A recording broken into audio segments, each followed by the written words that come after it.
Welcome, Maeve.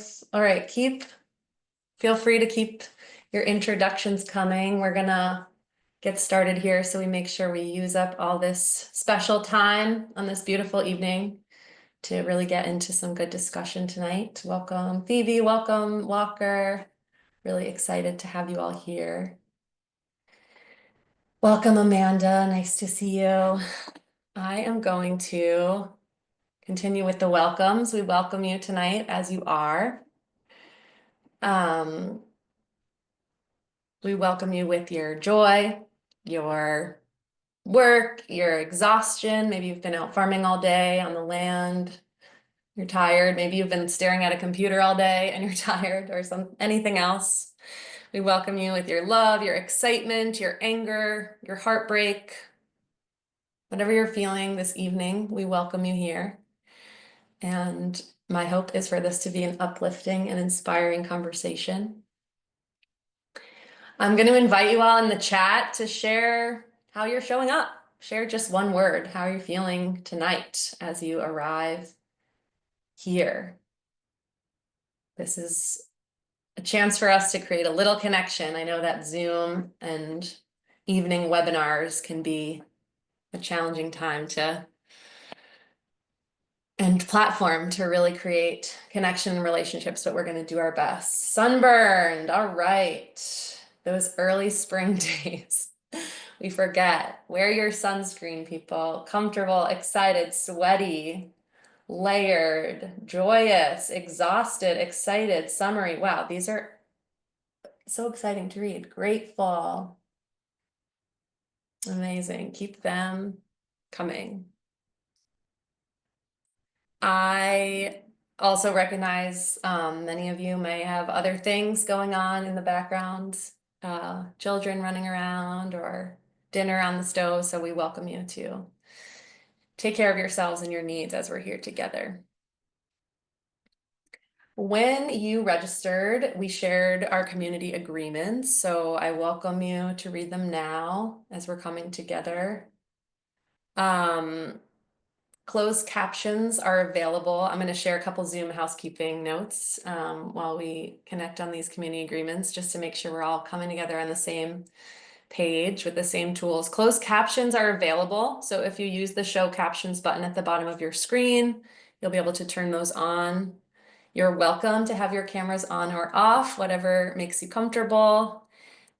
Feel free to manage your sound. I see people are muted. You're welcome if you're in a quiet space to keep yourself unmuted and participate as needed.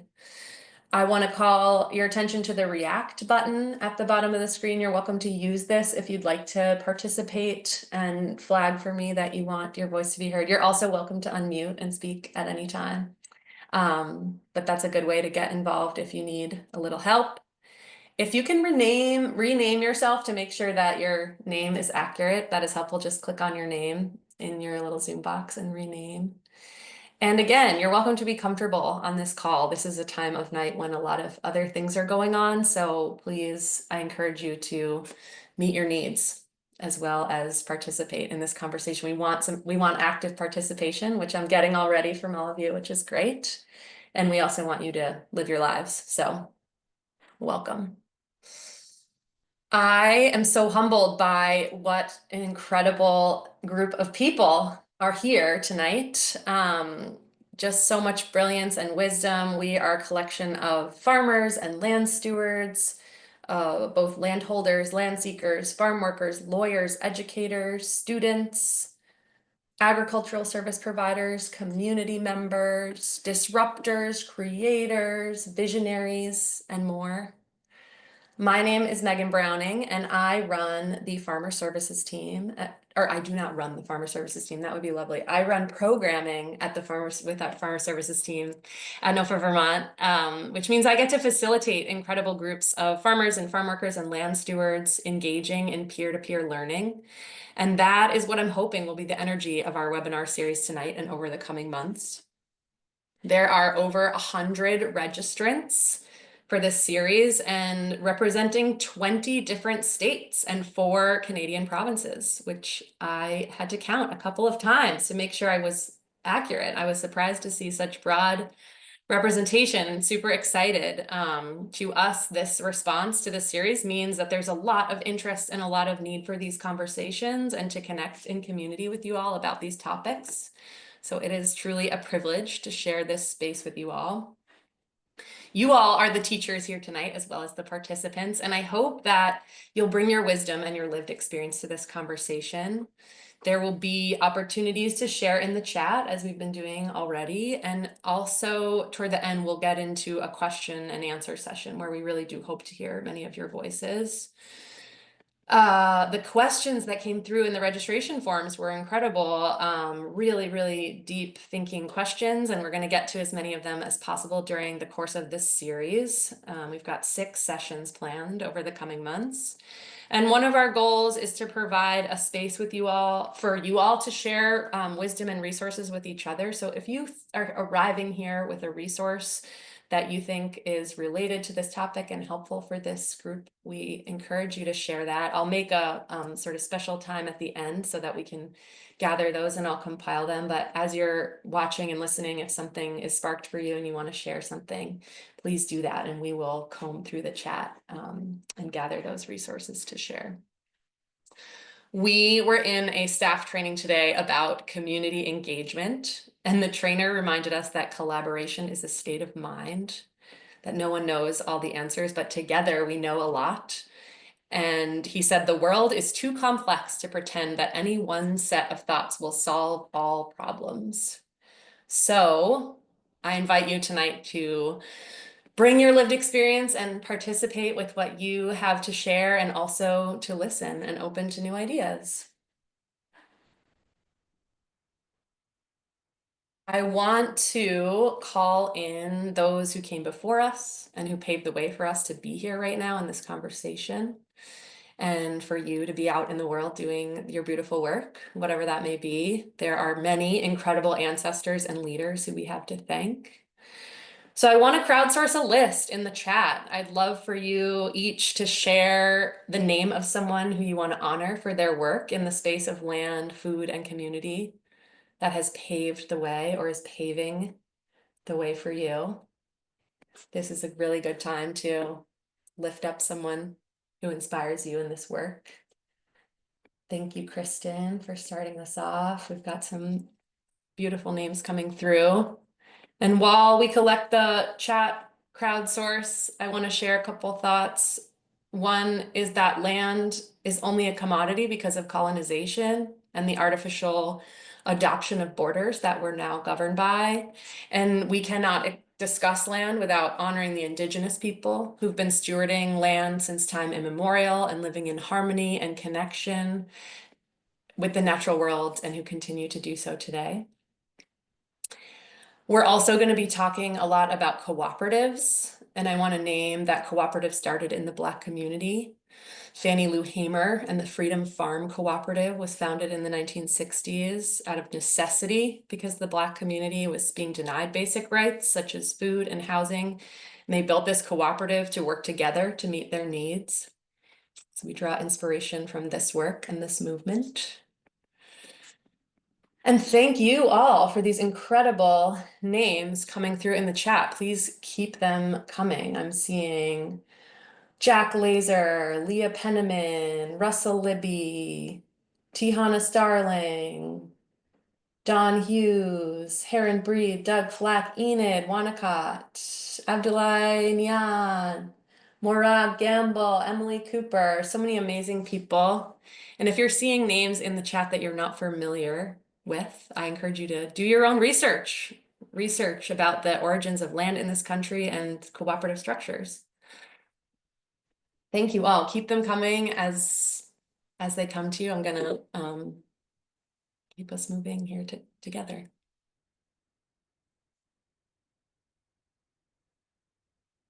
So with this series, we really hope to foster connection. As I've mentioned a few times, we want to create a platform for learning from one another. We want to gather with our biggest hopes and dreams about the future of land and agriculture and learn from each other about how we break down systems that do not serve us and that bring specific harm to marginalized communities. And for those of you who are new to NOFA Vermont, this is what we do. We work toward a mission to promote organic practices to build an economically viable, ecologically sound, and socially just Vermont agricultural system that benefits all living things. And our vision is that Vermont is home to thriving farms and agriculturally rooted communities that support the long-term well-being of the earth and all its people. And we do this by bringing people together to talk with each other and learn from each other. So this is just a couple of examples of the work we do. We work with farmers on business planning services and climate resilience planning tools. We work with limited income Vermonters with our crop cash and food accessibility programs. We work with legislators to provide input from the Vermont organic agricultural community to shape policy. We work with schools and nutrition directors to make local purchasing more accessible and affordable. And we gather community members. If you are a community member that likes to eat, we have pizza socials on farms across the state, and we really hope to see you there. And the list continues. And the last thing I'll say about NOFA is that we are a member-led organization. I'm excited that this series has drawn in folks from across the continent, and know that thank you for those of you who are members, and those of you who are not, I encourage you to join. Membership starts at just $1, and we want all of you with us in this work and in this movement. So welcome, welcome, welcome, welcome. Thank you for joining together tonight, for doing the important work that you're doing, for taking time out of your night that probably has a lot of other things that you could be doing to be here together. And we're going to spend most of our time tonight in conversation with Dan and Frederick of Tourne-Sol Farm in Canada. But just before we do that, I want to invite Amanda Kohler from the National Young Farmers Coalition, who has joined us tonight to frame up the challenge of land access and give us a little briefing on some of the national policy priorities when it comes to land access. So welcome, Amanda. Thank you. Thank you, everyone. I'm happy to be here with you just for a few minutes. My name is Amanda Kohler. I use she, her pronouns. I'm the Land Policy Associate Director with National Young Farmers Coalition, and I lead young farmers policy work on land, capital, and credit access. I'm based in St. Paul, Minnesota. I own and operate Maple Urban Farm and raise laying hens and produce here. I just wanted to give a little bit of context about about the land access crisis. So the grounding being, the average age of a US farmer is approaching 60 years old. That varies state to state. And almost 70% of farmland in the US is owned by individuals over the age of 65, or I'm sorry, over the age of 55. Nearly half of the US farmland is going to transfer ownership over the next 2 decades, and how and to whom this land transfers will fundamentally impact American agriculture for generations to come. As a country, we have an opportunity to facilitate an equitable transition of farmland, or to continue consolidation and concentration of land and capital and markets. And right now, I wouldn't say we're on track for an equitable transition, regardless of geography or whether or not they grew up on a farm. Finding secure access to high quality land is the greatest barrier faced by young and aspiring farmers, and the #1 reason that farmers are leaving agriculture.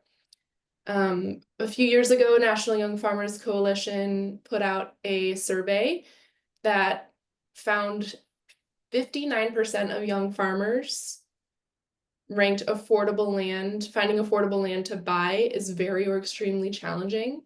And that percentage was higher, 65%, for Black, Indigenous, and farmers of color.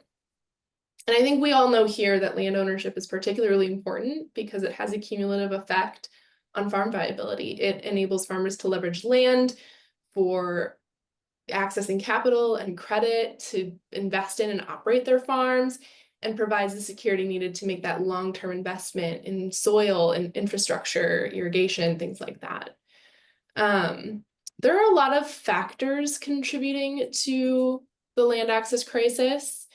I think a couple I really want to call out is the ever-increasing cost of farmland One major factor is this because, in the last decade, the average farm real estate has increased by about 42% to approximately $4,200 per acre. And again, this is very regional, so that could be a lot higher for a place or a bit lower. But there's also a limited amount of farmland on the competitive market. In 2016, the USDA estimated that 77% of farmland transferred would be sold to a relative, gifted, inherited, or put into a trust. And so that just leaves 23% competitive for the majority of young farmers who do not come from farm families. And only a little bit of that comes onto the open market every few years, about 2%. The other piece is that we've lost a lot of farmland in the US. Between 2003 and 2023, we lost 58.2 million acres of farmland, which is approximately the total area of Michigan. This is primarily because of development in and around metropolitan areas, which actually means producers are less able to find farmland near the most feasible and profitable market opportunities. And land that's affordable or accessible is often further away from those opportunities and often lower quality, at least where I live.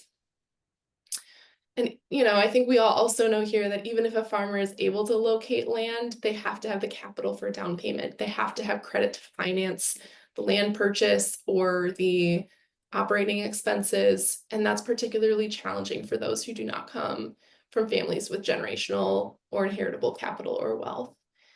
The last thing I want to touch on, I was asked to just kind of give a super short update on our two main priorities for the next Farm Bill. I think if you're wondering, no, we do not know when there's going to be a new Farm Bill. The earliest we would expect movement would be September, but I don't know if that's actually probable. But the two bills that National Young Farmers Coalition is really focused on is the New Producer Economic Security Act.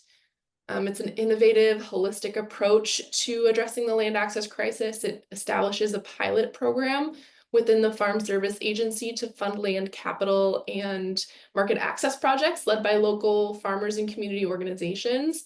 It's investing in people who are already trusted in their communities and are doing this work and know what their communities need. It allows an expansive list of eligible activities so that people can address these issues as they show up in their communities. It was introduced in the US House and Senate on April 1st and is led by Representatives Nikki Budzinski, an Illinois Democrat, Zach Nunn, an Iowa Republican in the House, and Senator Tina Smith, my senator, a Minnesota Democrat, in the Senate. And I'm going to drop more resources than you'll probably want in the chat. The last piece is the Farm Ownership Improvement Act.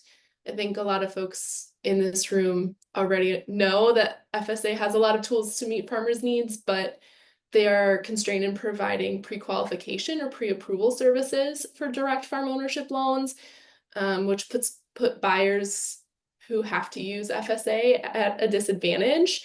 It can take 6 months to process one of these loans. Frankly, it's probably increasing given the changes happening in FSA staffing. But the Farm Ownership Improvement Act would require FSA to implement a pre-qualification or pre-approval pilot program for direct farm ownership loans. It was introduced in the US Senate on March 15th and is led by your Senator Peter Welch, a Vermont Democrat, John Hoeven, a North Dakota Republican, and Senator Tina Smith, again here in Minnesota. A version of this bill will more than likely pass as part of the next Farm Bill, but again, the timeline is kind of uncertain. So I know that was a lot of information, but I hope that was helpful. And I'm happy to stick in the chat for a little bit if anyone has questions. Thank you, Amanda. That was super helpful. We are going to dive right in. I had a couple more things to share, but time is short, y'all. We got to get Tourne-Sol telling us their story.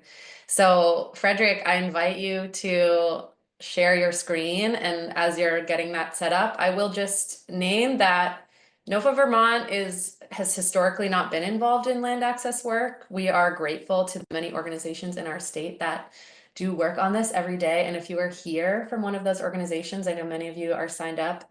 Vermont Land Trust, Intervale Center, the Land Access and Opportunity Board, the Northeast Farmers of Color Land Trust, Land for Good, and so much more.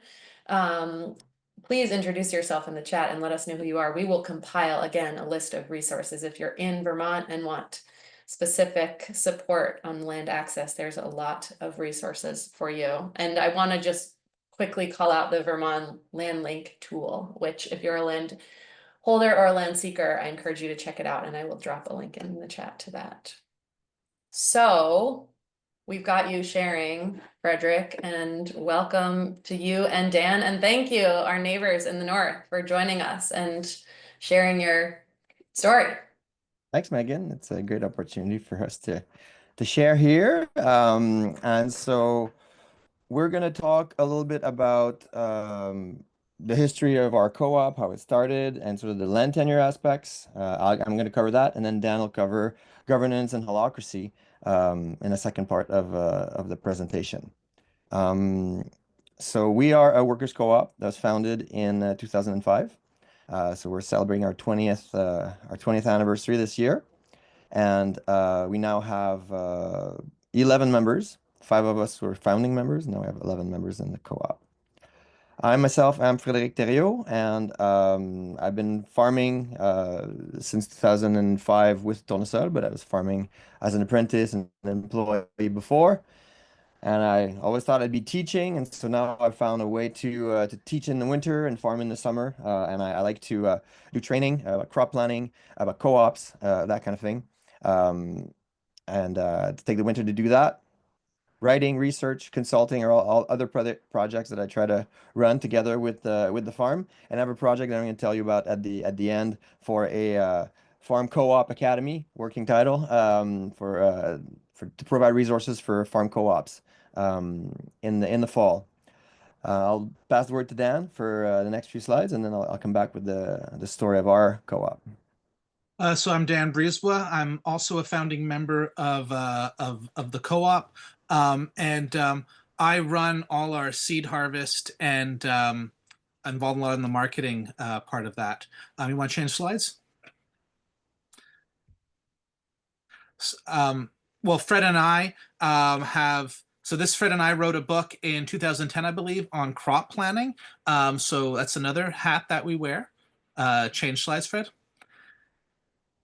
And another hat I have is I'm the host of the Seed Growers, not currently called the Seed Farmer Podcast. And I know this is not what we're talking about today, but if you are interested in seedy conversations, there's some great conversations there. Slide.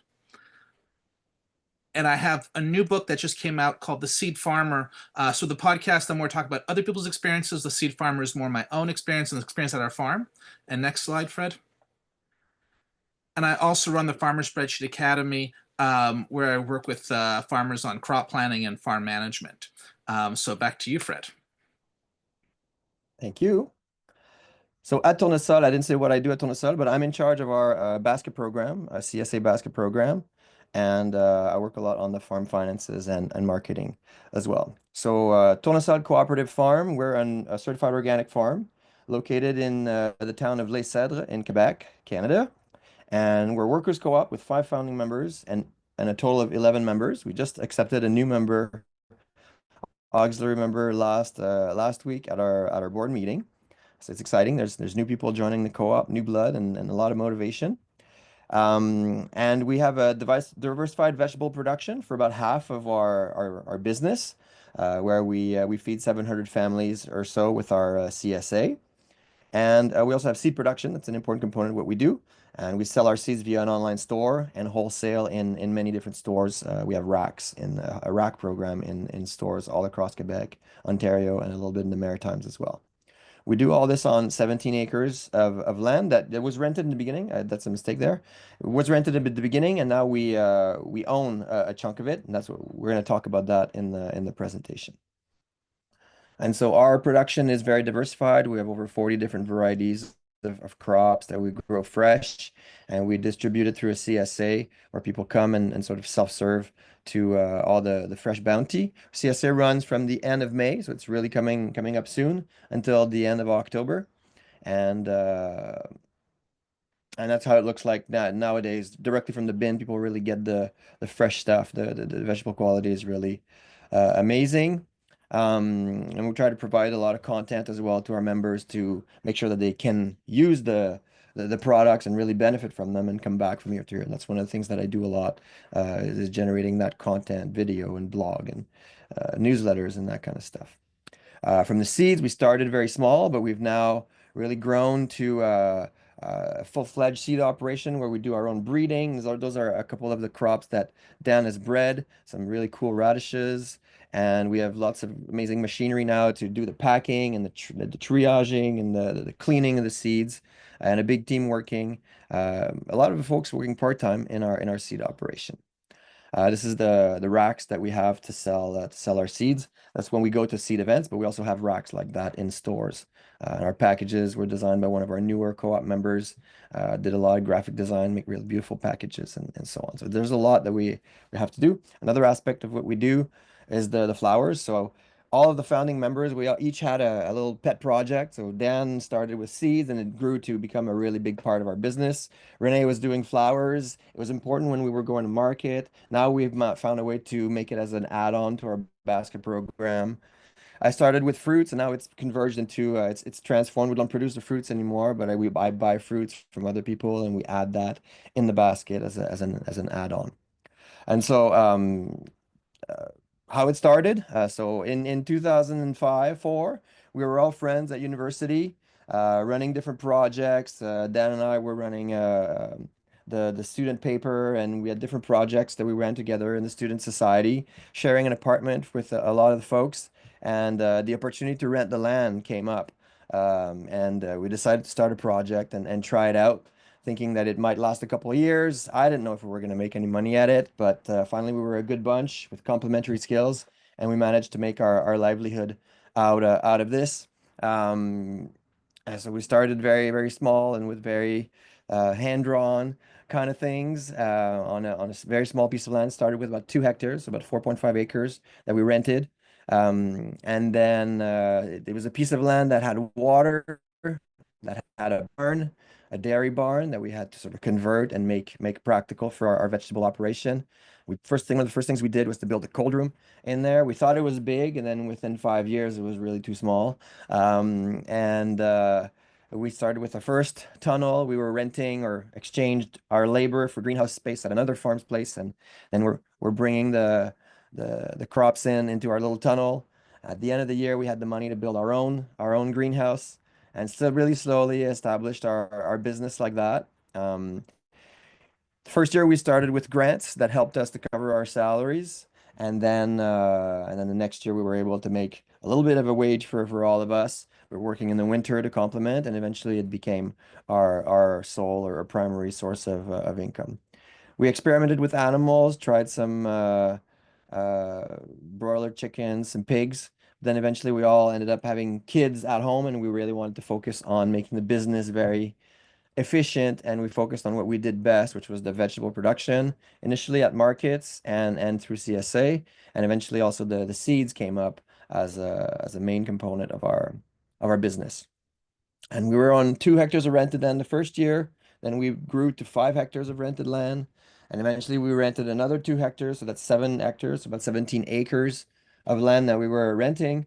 And at some point we thought, well, we may want to invest into concrete and invest into a multi-purpose building on this piece of land. And so we started to negotiate and decided the first step in going towards this big investment was to purchase a piece of the land. And so we decided to gear up for purchasing the land. Some of the benefits that we had renting the land, though, to start the business was that the cost was proportional to the amount of land we used. It was a very small cost. We We used 2 or 5 hectares, 12 acres. So we didn't have big costs related to the land ownership. Often when you buy land, you have a big woodlot and lots of acres, and you only use a few when you do a vegetable operation. So that was a big advantage to reduce our costs. Also, on rented land, I always recommend that option for people starting up because you can make your mistakes on someone else's land, and you learn by renting land the things that you really like and that you really don't like. So like when you end up working with a really heavy clay soil or a soil that's full of rocks, you learn things and you decide maybe you're going to look for certain other characteristics in the piece of land that you're going to buy in the future. It's also a shorter term commitment, less of a financial commitment in the beginning. There's no mortgage. So there's lots of things going for renting land. But when you want to establish and make more of a permanent uh, business out of this, then it's interesting to purchase. So for us, the motivation to purchase the land came from a desire to invest into permanent infrastructure and securing this investment. We didn't want to put $250,000 or more on a rented piece of land that we wouldn't necessarily own our investment in the future. We wanted long-term security for the co-op, and then owning the land also opens the possibility to using the land for financial leverage and for our future projects. And so I started to imagine that maybe the co-op can survive its founders and be passed on to a next generation of farmers that come in. And we've really started to include a lot of new members in our co-op structure now. So what about owning the land collectively? We had to spend a lot of meeting time reflecting on the different options. And one of the options was that the 5 founders of the farm, we would buy the land, create a separate structure and buy the land and then lease it to the co-op.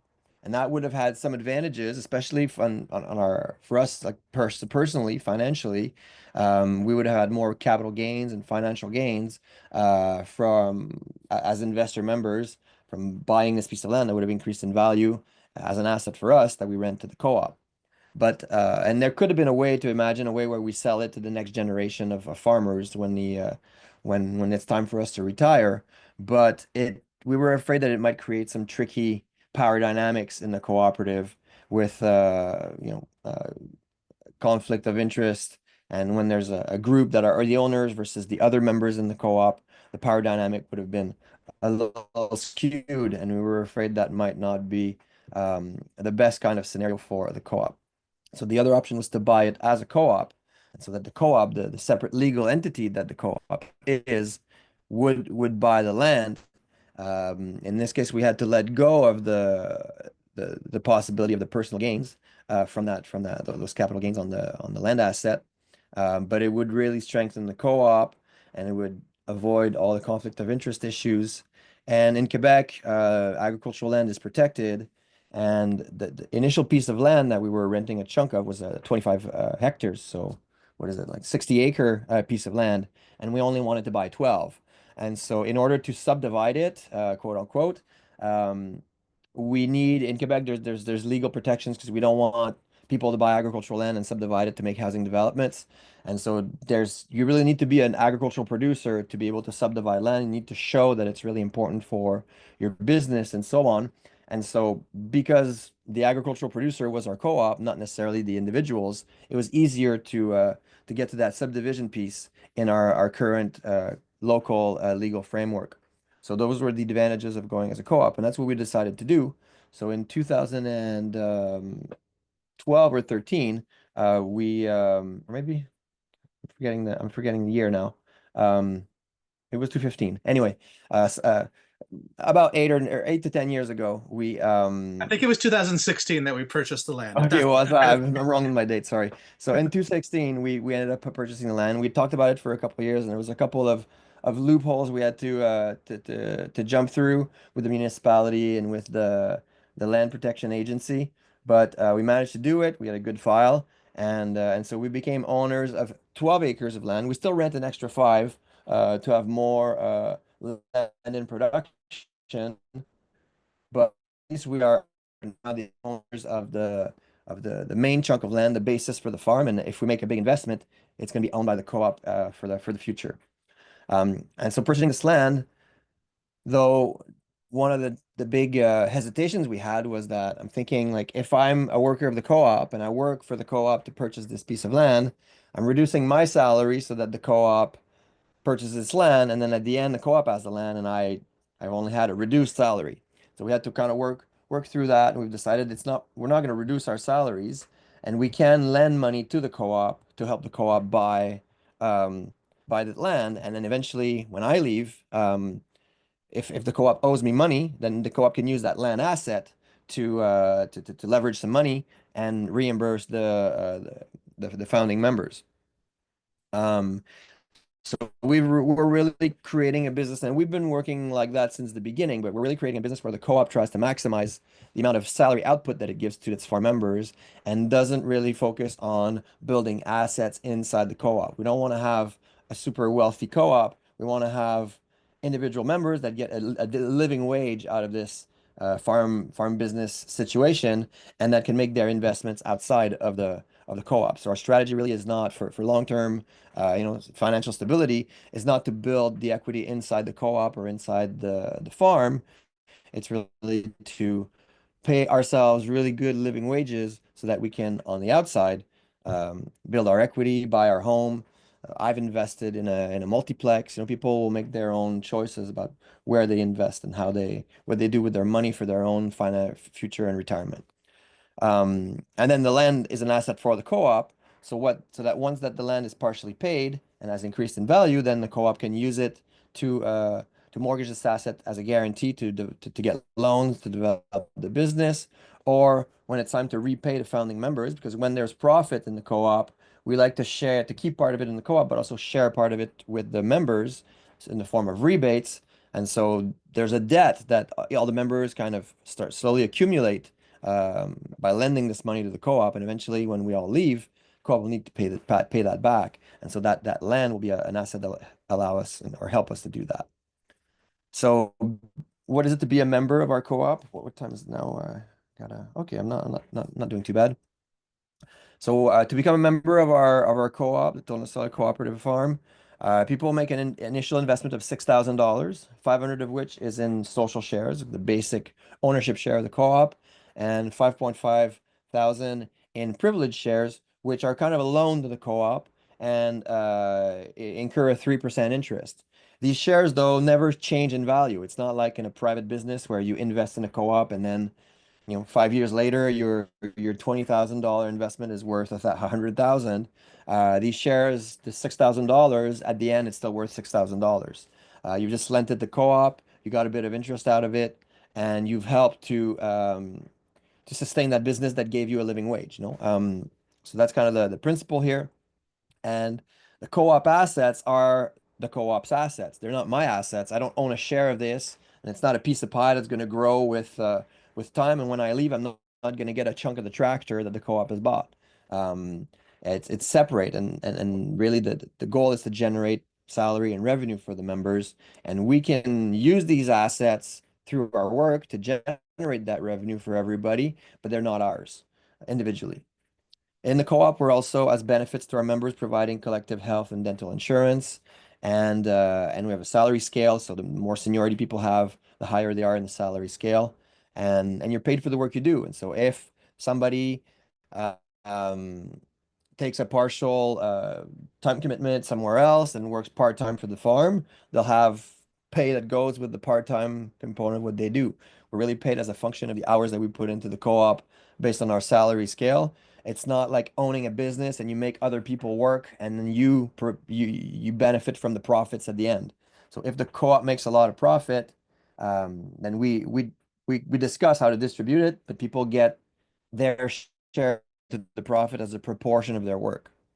And in order to make it equitable for the founding members, the members that have been there for a long time, we use the hours of 4 years, the last 4 years hours when we share the profits, so that a new member that just came in and worked for 3 months doesn't necessarily get as much as somebody who's been there building the business that generated the profits for the past 4 years. But we only go back 4 years. And then when you're a member, you also have a chance to participate in the meetings and the board and committees to guide the development of the co-op, and you receive a share of the profits when there are profits. And it can be as cash or as privileged shares, which, as I explained, is kind of a loan to the co-op. And then when you leave the co-op, what happens? Well, a member can always leave the co-op.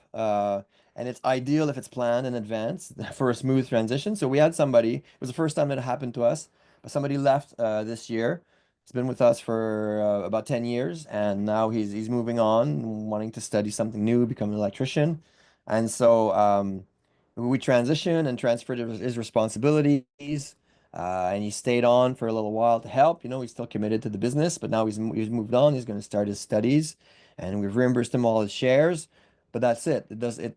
So the co-op is kind of a really uh, in the co-op. There's a built-in feature that really helps the business to survive. As long as you do things right and you plan accordingly, there's not a huge financial burden when a member leaves, because you reimburse them what they loaned to the co-op, but it didn't grow. $20,000 doesn't become $100,000. So it's easier for the co-op to endure and to be passed on from one generation to the next, I believe. So the co-op asset remain the co-op assets. And so, just to stress that point, so it's really important for the individual members, though, to have their own wealth accumulation strategy outside of the farm co-op, and that's why our focus is on providing the best living wage we can from our agricultural pursuits via our work. So that's a little bit of what I had to say about the the land tenure at Tourne-Sol. If you have more questions, I've gotten questions from Megan ahead of time and tried to answer them here. If you have more questions, I'm definitely open to answer them in the question period at the end. The project that I'm working on that I'm excited about, but it's a work in progress, and I had to pull it really quickly for today's date because it's for the fall, is to have a farm co-op academy. It's in progress. I might change the name, where I'll provide a free training and a series of paid training for farm co-ops, people who want to start farm co-ops or who want to better operate their farm co-ops. I have a little cheat sheet that I put together for today about key facts on the workers' cooperative in agriculture.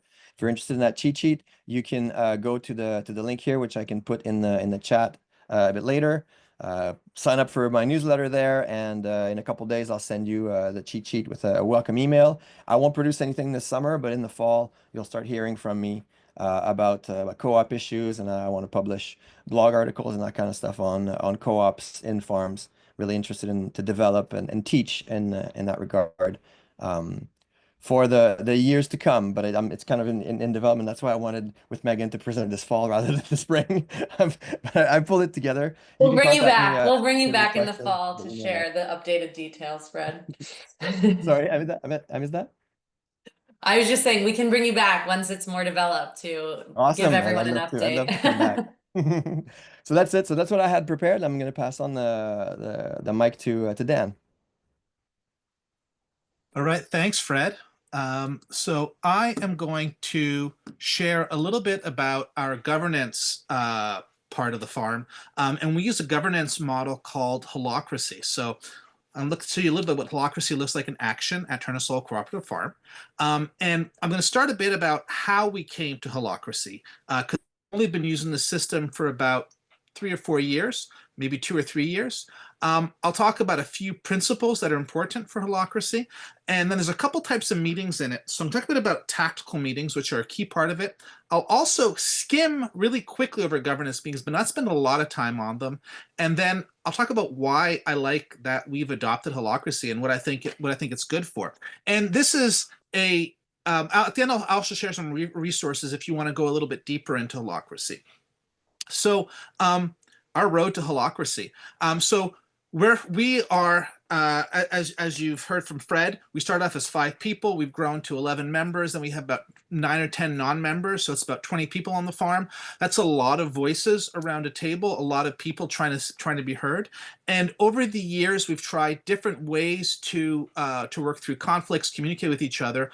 One of the early tools that we used was called nonviolent communication. And I'm not going to go into these too much, but we started off with nonviolent communication, which was good to kind of hear each other a little bit better.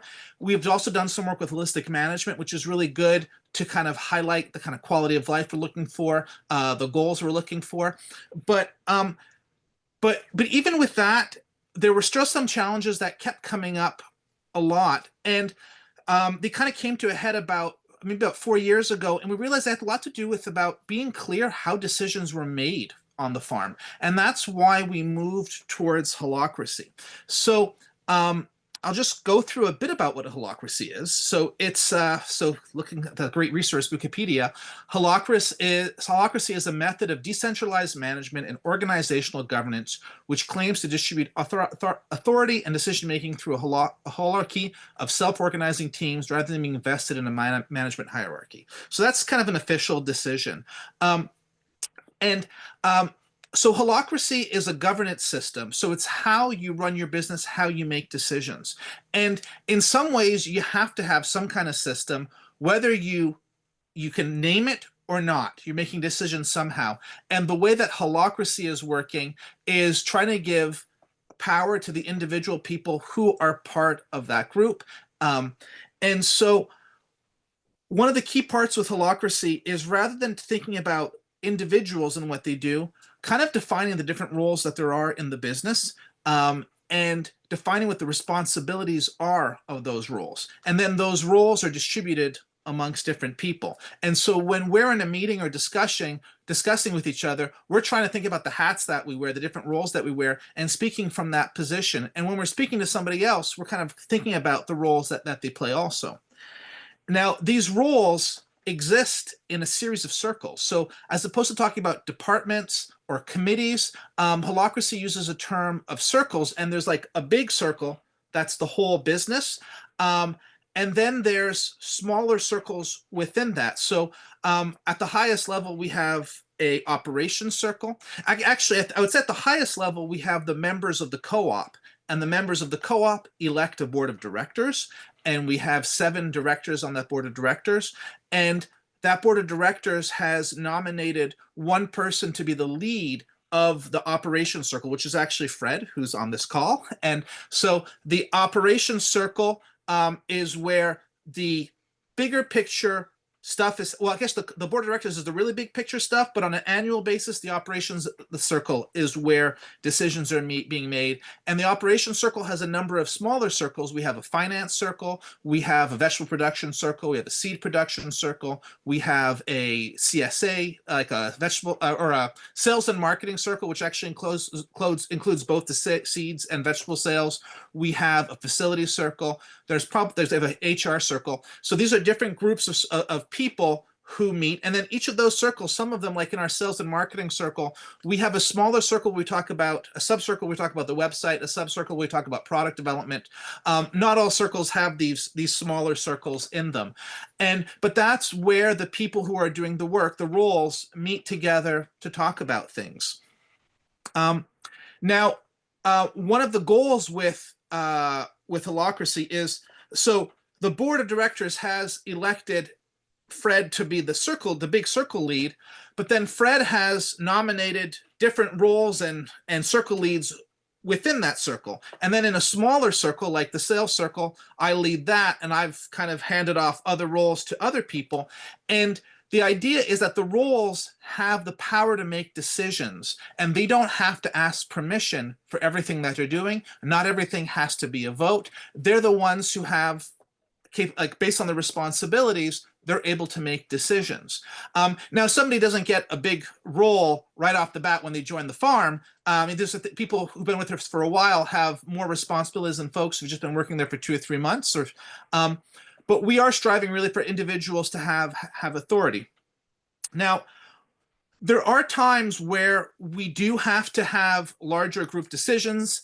And one of the methods in holacracy is talking about consent versus consensus as a decision-making tool. And I guess another way to be making decisions would be majority. So actually, when we're on a board of directors, we make decisions as a board of directors with a majority vote. So if we have over 50% of the folks vote for something, then that'll pass at the board of directors. And the board of directors is really looking at the long-term vision and looking at like what it means to be a co-op member, new co-op members joining. And that's at the board of directors, it's really a majority vote. But then when we get into the operations, we're looking for things to be able to happen much more fluid.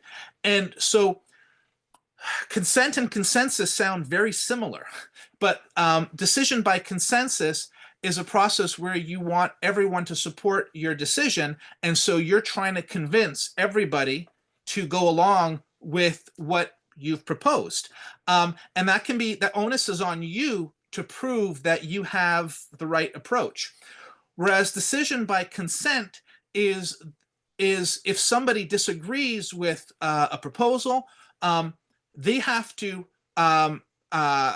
show what their objection is to the proposal. And if you can show a solution to that objection, then the objection is gone, and therefore the person is no longer has an objection, and then by default they wind up consenting. So it puts the onus on those folks who disagree with something to illustrate what the problem is and give a chance for somebody to solve it, which is very different than consensus. And so holacracy works around consent in situations where there is group decisions to be made. Now, there's another concept that kind of works along with that, with the concept of, is it safe enough to try? And often when you'll have disagreements between people in an organization, sometimes it's because some folks don't like the idea put forward because it's not the perfect idea, it's not the best idea. There's something that's better that could be done. But that might not be what the individual has proposed. You know, they have an idea that they want to go forward. And sure, they'd like your feedback about how to improve it. But if they want to go forward with that, that's what they want to do. And so the question, how we're measuring success, or measuring whether to do something or not, is it safe enough to try? And actually, most things are safe enough to try. There's very few decisions that you might make that are going to sink the business in a really short time. Usually you're going to notice, you try something, if it's a bit risky, then you have time to adapt to it. And it's usually better to try something and learn from it than to debate and negotiate over and over looking for the best solution. So starting off with a solution that's safe enough, but an okay solution, we'll have chance to iterate and improve over time. So that's a really important part with holacracy, and that's kind of why they're trying to have kind of give power to people to make decisions quickly so that you can respond to opportunities and you can do better in a business situation and move forward, and also not frustrate individuals, keep them engaged and excited. And so these are kind of some of the core ideas behind holacracy. Now, what that means practically is it's a lot about how we meet together, and there's two types of meetings at the base of holacracy. There are tactical meetings where you're sharing information, getting feedback from one another, and then there's also governance meetings where you're defining how the business works. And there are two very different types of meetings, and I'll explain both of them. The tactical meetings are meetings that I think are great for anybody, even if you're not following holacracy, to kind of integrate into your processes. And so I'll talk a bit about the tactical meeting structure. So whether you want to adopt holacracy or not, you should consider tactical meetings. And this is in comparison to a non-holacracy meeting or a non-tactical meeting, where often someone makes an agenda with a list of topics, and that's kind of put out, and then people kind of just speak and try to talk about whatever the topic is. But they're not necessarily, the agenda is not necessarily created around the needs of individual people, and there's not always a clear way to know whether something has actually been achieved. And sometimes there's also a problem that happens as somebody creating the agenda, they start to try to figure out the solutions even before the meeting has happened, and they're trying to solve for what they think the problems people have are before they've even been articulated. And so this is a challenge in a lot of meetings.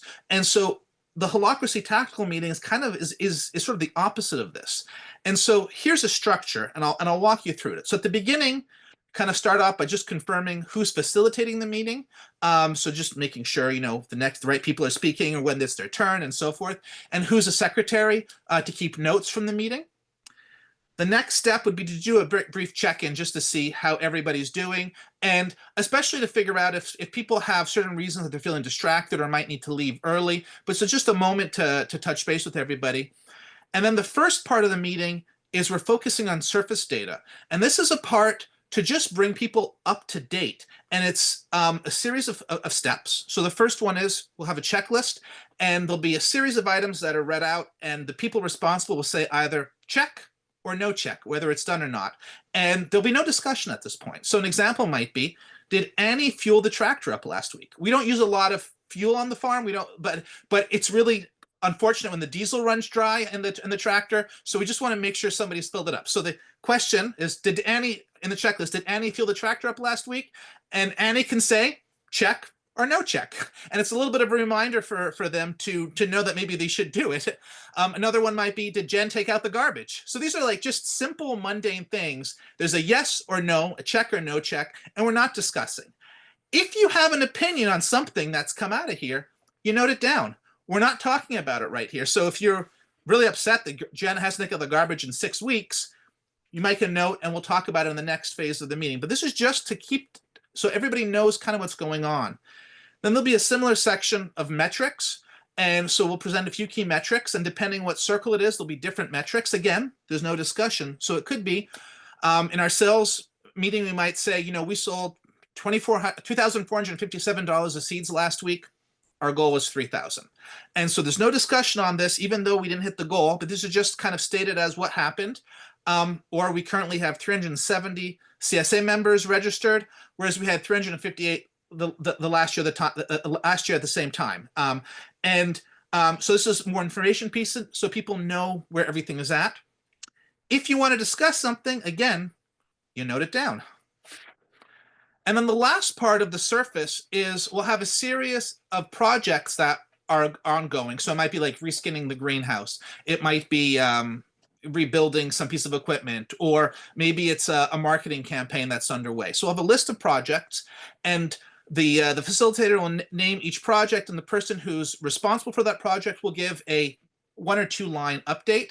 And if there's no update, they'll just say no update. And it's kind of the default answer, because you know, if you're meeting every week or every 2 weeks, sometimes there's things that just don't move at that speed. So no update is a perfectly okay answer, and it gives you an easy way out of the update. And again, we don't have discussions here, though sometimes, but clarifying questions are okay, because sometimes people might not understand something that's been explained or what the project's about. It's fine to ask a clarifying question, but if we start getting into discussion, this is the wrong place for that. And so again, if you want to discuss, you kind of note it down. So that's the surface data part of the meeting. We're just getting up to date on what's been going on. And then the next phase is where we remove barriers. And this is where the discussion happens. And so the first part is we'll build an agenda. And so the facilitator will go around and ask each person involved in the meeting for tensions. And so the word tension, sometimes people might talk about topics or challenges or issues, but in holacracy, we use the word tension. And the idea is a tension is a person's felt sense that there's a gap between the current reality and a potential future. So there's a lot that's kind of being caught into that, but it's just that there's something that you want that's different, you know, and it could be negative and it could be positive. And you might not even totally know what it is. Like that's the part of the sense. You just have a feeling that there's something that you just want to change. And so the facilitator will go around and gather the tensions from each person, and they'll be noted down by the secretary. And then the facilitator will just order the tensions in the order that they want to just tackle them. So that's the first part where we build an agenda. The next part is we go through each of those tensions. And the first question the facilitator asks is, what do you need? And so the person who has that tension will say what it is. So if it's something about the garbage, it's, I want to know why the garbage isn't going out. Or it might be, I want to know, you know, what are the dates for the Garlic Festival coming up this year? Or I've been thinking about organizing this event. I want some feedback about it. Like there could be anything is acceptable as a tension that you bring forward. And there's sort of 3 main things that you might ask for in a tension. Is that you might be asking for somebody or a specific role to do something. Now they might say no, but this is a place for you to ask them. And then you might also ask to get feedback about something. So there's a decision that you're thinking about making, but you want to know what people are thinking. So you're not necessarily voting on something. You're not asking for permission, but you're asking for input so that you're informed with what other people are thinking. And the last one might be you're just trying to share information. So maybe you have a new policy related to something, or something happened, the bathroom broke, and you want to just share for people the status. And there's not really discussion coming out, but it's just, you know, share information. So those are the 3 things that generally you could ask for related to attention. And sometimes you don't know what it is that you want out of it. So you might just say roughly what your attention is, and then the facilitator and other people in the group might just try to get give you a heads up, help you figure out what it is that you're working through.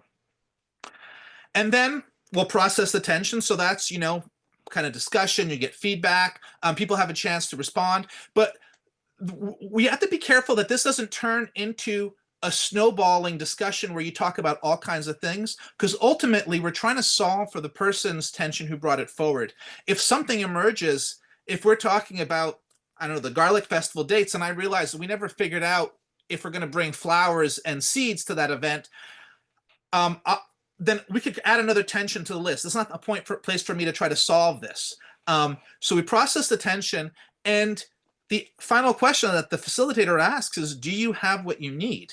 And usually trying to get to yes on this. Sometimes there's a lot of unanswered questions and open loops still, and you need to get onto other things. And so what we try to figure out is, like, what's the next thing to do? So maybe we're not solving ultimately what the problem is or the tension, but just figuring out the next step is a good enough outcome. And that's usually going to help somebody go along. And the next time we have a meeting, they might bring the same tension back, but at a further place.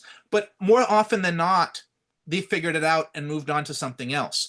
And so this is like the processes of these meetings is they're led by individuals bringing things forward rather than somebody brainstorming before them by themselves what it is everybody wants to talk about. And so that's the second part, is removing the barriers and discussing. And then the last part is a closing round where you go around and there's feedback about how the meeting went, if there's anything that could have been improved, any surprising things that came out of it. And so these are the tactical meetings. And this is a meeting format that you can do in any organization. You don't have to be running a holacracy organization to do this. And it's really nice, as opposed to the way that people often run meetings, to have it come out of the participants rather than telling people what they should be talking about. Often you get to solutions much quicker. Before we move to the structure, often our meetings would be 2 hours and we'd have a lot of unfinished business at the end. With moving to tacticals, we more often than not have a meeting about an hour and accomplish a lot more than we used to do with 2 hours. So it really is an empowering and effective way to meet. Now, so that's kind of the impact that we've had at tactical meetings at Tourne-Sol. I think there's been a lot more satisfaction with people. People feel that they're heard, and people also feel they have a clear place, to bring something, because you can bring anything to a tactical. Like, I might be in a sales meeting and I have something and I bring it forward, and people, and it turns out maybe we should be having it in a finance meeting, but we can still talk a little bit about there, maybe solve it and not have to have it come out somewhere else. So it really gives a place for anybody in the organization to meet. And not everybody is part of each tactical meeting, but everybody is at least part of one tactical meeting where there'll be different brains. And so there's multiple chances they have throughout the week or the month to have any kind of question answered. Now, the other part of holacracy is the governance meetings. And this is kind of the trickiest part of holacracy to both explain and get into, which is why I'm not going to get too deep into it. But a lot of it is, whereas the tacticals, the stuff that is discussed in tacticals, you can discuss. The reason you have a tactical meeting is that not everybody is always around each other. If you're around somebody, you can ask all the same kind of things that you'd ask in a tactical meeting, but it's giving you an opportunity to speak to more people. Whereas the governance meeting is where you're changing the way that roles work. You're changing the way that circles work. You're changing responsibilities of different roles. And so this is something that only happens within a governance meeting. And the governance meetings is basically you're adjusting the governance in function of what hasn't been working lately. And there's a series of rules that you go through. And this is the list where it's you start off by confirming a facilitator and secretary, same as the other meetings, and you have a check-in again. And you'd have build an agenda a similar way, but there's a much clearer way that we go through processing agenda items. And this is where the process of consent really comes in, where somebody will present a proposal, and then we do a go-around, and people can bring forward objections, and then there's a chance to address them and then integrate them at the end. And so often when you're new to holacracy, this feels like a really complex board game with 1 million pieces in a rule book that's about 4 inches long or thick, and it can be really overwhelming for people. And for a long time, we didn't really have effective governance meetings, and I actually thought we were never going to have one. But over the winter, this last winter, we started spending a lot more time with these governance meetings, and it's been really wild seeing people. One of the things with the governance meetings is that people really are given an opportunity to speak and to change the way the governance happens without people speaking over them or kind of like hogging the space. And it's really actually quite empowering. And after 1 or 2 governance meetings that were effective this winter, people really embraced this process, and it gave folks, because in any group you have people who are louder and people who are quieter, but this really gave space for anybody who wanted to bring something forward to be able to influence the governance of the organization. Now, I'm not going to go into it more than to say that, because it is a larger process. I think the tacticals are much more important to change your organization in the short term.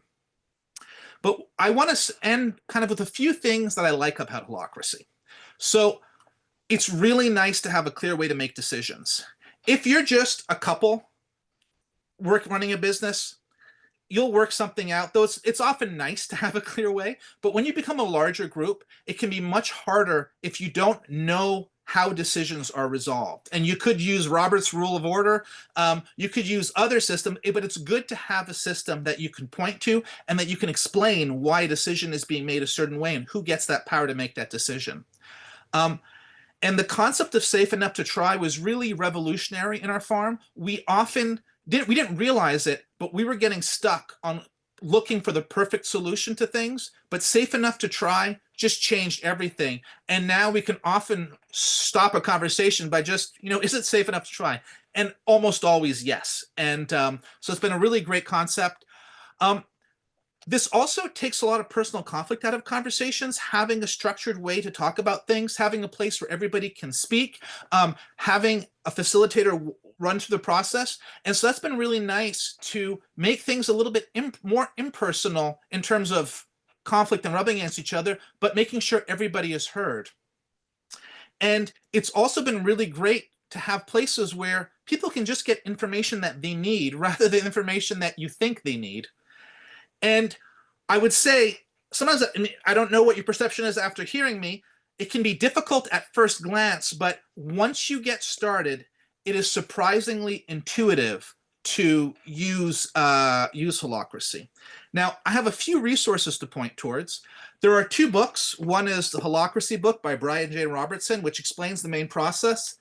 There's also a book called Getting Started with Holacracy. Now, I found the main book very technical, and I like that kind of book. But this one was a little bit more hands-on and a little bit more vulgarized. So I think that's maybe a little bit more of an introduction. There's also Holacracy. One is an organization that does coaching and runs courses about it. You can go to holacracy.org to find out more about them. We sent Emily, one of my co-farmers, to do a 20-hour training, maybe a 10 or 20-hour online course with them. And it was really great to have her go through the structure. Sometimes when you read a book like this, you focus on the wrong things, but then to have somebody kind of explain it through and give you example situations and test runs, it makes you understand really where the importance is in these things. So these are kind of resources about holacracy. On the topic of co-ops, I just wanted to point, there's a short book called Cooperative Farming that the Greenhorns put out. You can find it as a downloadable PDF. It was done on a SARE grant, so if you look it up, you'll find access to it. There's also the Collab Farming podcast that Jackson Roulette put out. I don't think he's doing episodes anymore, but he has 10 or 20 episodes on all different types of collaborative and cooperative structures in farming. And there's one on sociocracy, which is a bit similar to holacracy, which I found was really great.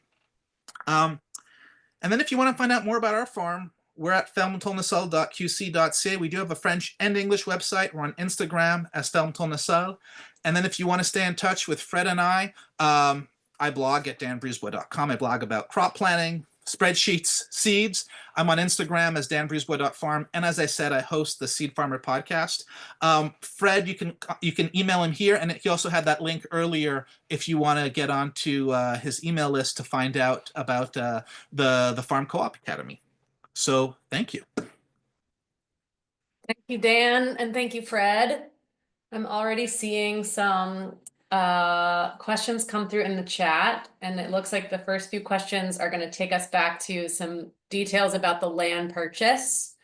There's an interest in hearing about how much the land cost, how it was determined, how it was financed beyond co-op membership, and an additional question about how you found the land and the process of negotiating with the owner.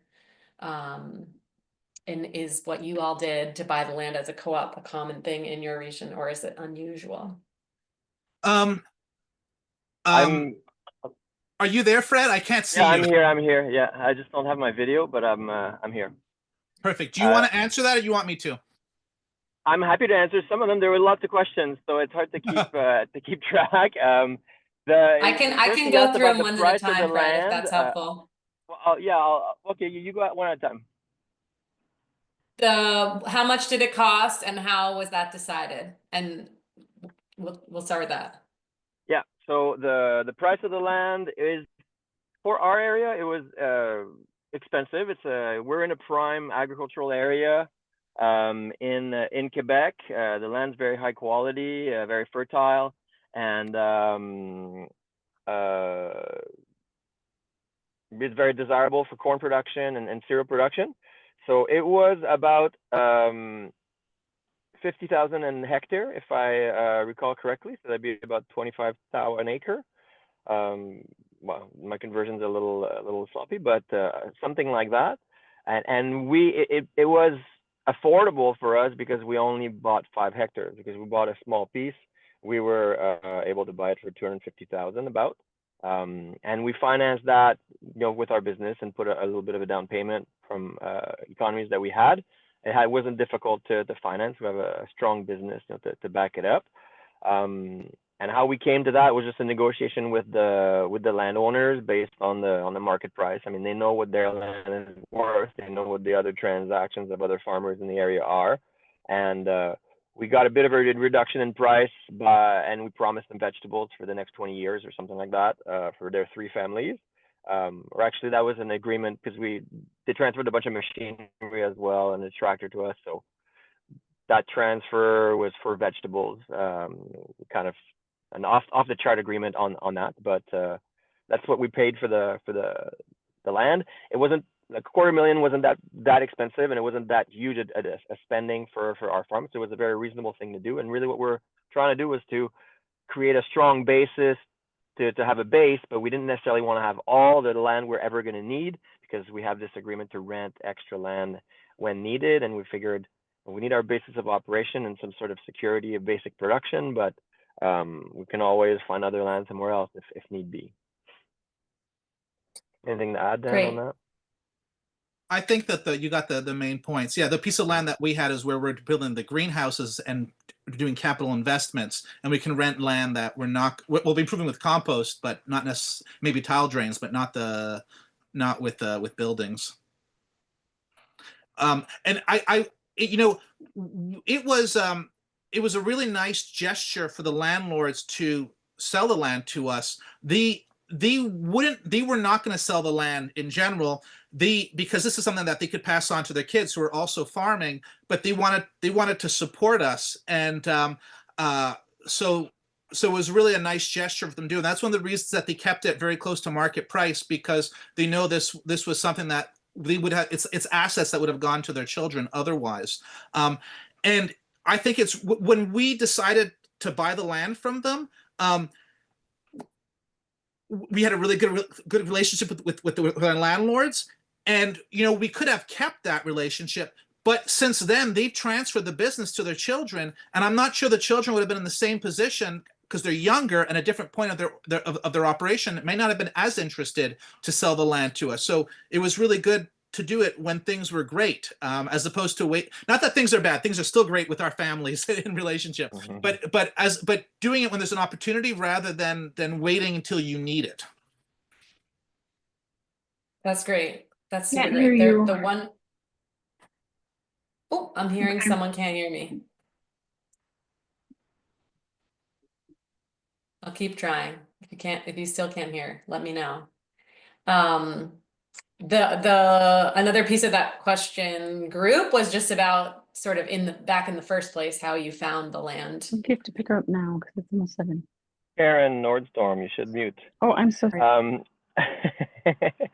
So we found the piece of land. It was one of the other founding members, Reed, who had approached the landowners because he was looking for a summer job, and they saw his CV and they said, "Oh, you've got some vegetable farming experience. We have this idea. There's this nice piece of land that we've been using for potatoes. We know it's good for vegetables. There's a well, there's a barn, and if some young people have a project to start a vegetable farm, we'd be happy to rent them a small chunk of land." And for them, it was a way to kind of inspire their own children to see that there's a lot that could be done with the agricultural patrimony that they have in their family. And so they were happy to help the next generation like that with a rental agreement. And he came back from looking for that job with a different kind of idea, and we were roommates at the time, and so we started looking into, do we want to start an agricultural project together next summer? And then that's when we started meetings and decided to create a co-op, because we didn't want to have a big six-way partnership, or didn't want to create another corporation in this world. So we thought cooperative is the way to go. And we didn't know everything about co-ops when we started, kind of hopped into it and discovered a lot of things, and didn't have totally the right concepts about what it means for our own equity, and how the value of the assets of the co-op will be shared, and what happens when we leave. Like, we kind of discovered all that along the way. But I think Dan will agree with me that we're very happy that we made this choice, and it's allowed us to, I think, start faster, get at a living wage faster, and we've really created a business where, as I've said a number of times, we're focusing on creating good living wages and good jobs that are satisfying and fun and healthy, and produce something good in our society via this co-op, without having to be the sole owners. I have lots of friends who run farms as a couple. It's a tremendous amount of pressure when you have that whole business on your shoulders. If one of them gets sick, it's really difficult. When they have a kid, it's a big adaptation. And it's all these employees have to manage all the time. They can make more money than us sometimes, when their business goes well and there's good markets, but there's a lot more pressure. And so we've really benefited from being in a co-op for like paternity and maternity leaves, and sharing responsibilities. Like, I'm deep into marketing and sales and finances right now, but I don't have to worry about production at all. And the Renee, who's in charge of production, she's focused 100% on that, but she doesn't have to worry anything about the administration. So yeah, it's allowed us to keep a more healthy lifestyle and more balance between our personal lives and our professional lives. Thank you. There's a couple other sort of technical questions here. One is about the co-op share getting devalued by inflation over time. So do you reset the buy-in point on a regular basis, or how often do you review or reconsider the buy-in price? You want to go, Dan? When we started, the buy-in was $2,000, and then like in good years where we have profit at the end of the year and we give it to ourselves as dividends, often it's given to ourselves as shares. And so some of us that started to accumulate shares. And so when we started to have, or we all were accumulating shares, then when we decided to have new members coming in, we decided to raise it at that point because everybody had shares that were higher. And so I think that's probably around 2016, 2017 that we went from 2,000 to 6,000. And we haven't reevaluated it since. And I don't know that we're going to, because it's ultimately a loan.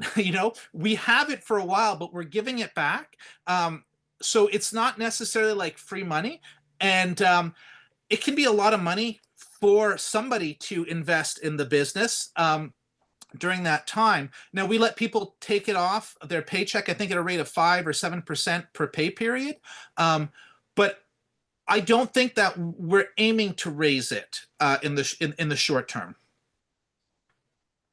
Great. And Yeah, we've did tried you to have something strike to add? a balance.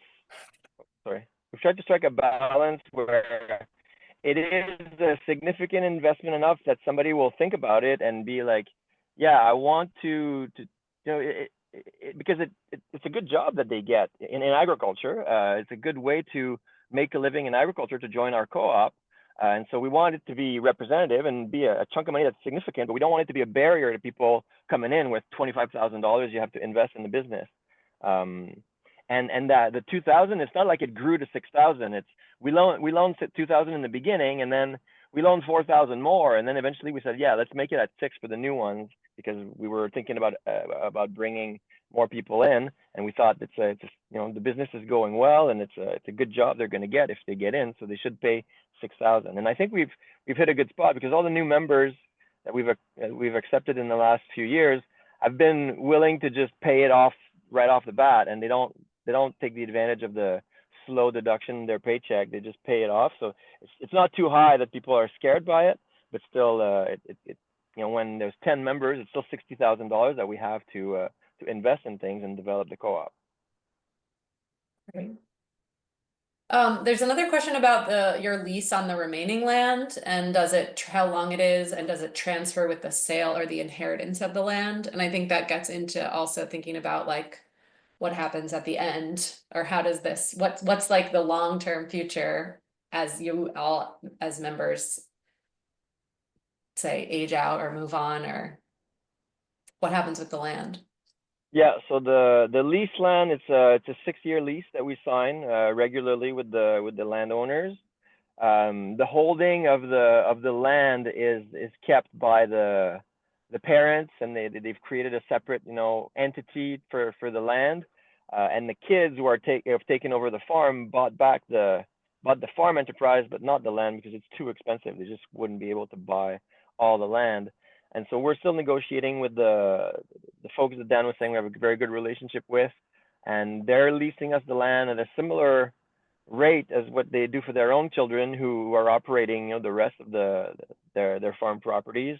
And I have good confidence that we're going to be able to rent from them again another 6 years and another 6 years. But it's something also that eventually, if our production needs change, we may want to rent more, or we want to stop that lease, or if our relationships deteriorate, we still have our 5 hectare that's secure, and then we could also go rent somewhere else up the road. It's more convenient when it's right there, on the same property, but wouldn't be the end of the world if we had to go 500 meters down the road for another piece of land. Obviously, we have to make it organic, and there's lots of issues, so we really want to keep things as they are, but.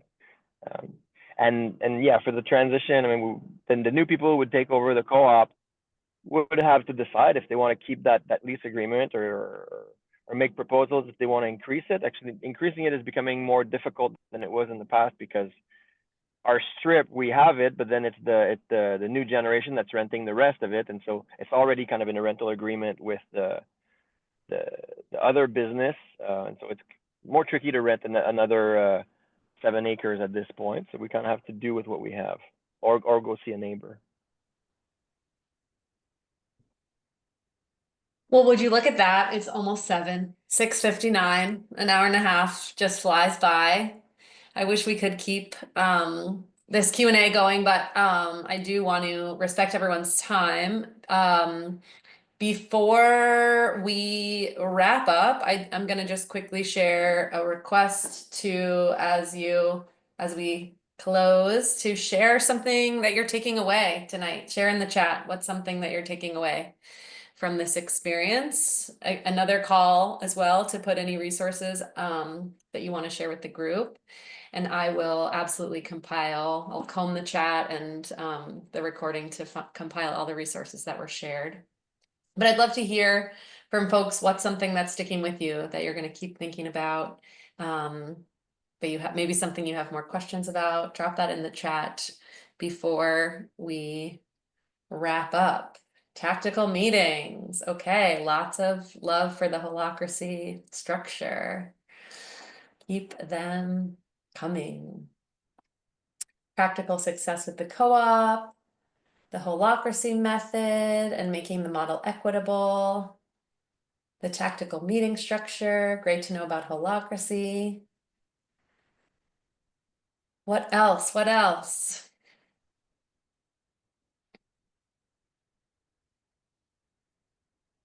Thinking about where to build equity personally versus collectively. New term for me, holacracy. We'll investigate more. Yeah, lots of interest. Dan and Fred, thank you so much for being here with us and sharing your experience. We have heard from a lot of folks in this agricultural community that there's a real hunger for understanding the experience of people who are involved in this type of model and sort of hearing about how it works. We'll have to have another. I feel like what I'm leaving curious with about is like the conflicts and how you've resolved any conflicts that have come up and what happens when things get messy and sticky and how you've maintained such deep relationships. So we'll have to talk more about that at another time, but I super appreciate you all sharing with us, and I'm seeing a lot of great takeaways in the chat. I am going to encourage you to keep sharing in the chat what you're taking away. If you have more questions, share those in the chat as well. We at 7:02, we're going to end the scheduled webinar, so I will stop the recording, but I did just want to